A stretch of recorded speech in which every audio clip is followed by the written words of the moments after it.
چترال کے تاریخی قصبے دروش میں جمعیت علماء اسلام کے کارکنوں کا اجتماع ہوا۔ کارکنوں نے تحصیل دروش کے چیئرمین کی نشست کا امیدوار حاجی شیر محمد کے حق میں جلوس بھی نکالا۔ اس جلوس کی قیادت تحصیل امیر مولوی امین احمد، قاری فضل حق اور صلاح الدین طوفان وغیرہ کر رہے تھے۔ بعد میں یہ جلوس ایک جلسے میں بدل گئی۔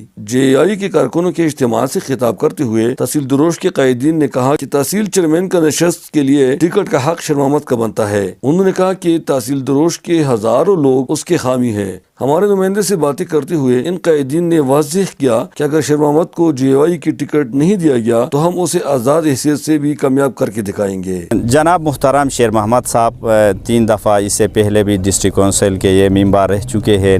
انشاءاللہ ہم امید کرتے ہیں یا بھی انشاءاللہ یہ میدان بھی یہ جیتے گا۔ اگر خدا نخواستہ ہمیں ٹکٹ نہ دی جائے تو اس امیدوار کو ہم آزاد دے کر انشاءاللہ تعالی پھر اس کو کامیاب ہونے کے بعد اس کو جمعیت میں پھر اعلان کریں گے، اور یہاں جتنے بھی جماعت کے ہیں وہ انشاءاللہ بھرپور انداز میں ان کا ساتھ دیں گے، ان کو ووٹ دیں گے، ان کے لیے تحریک چلائیں گے۔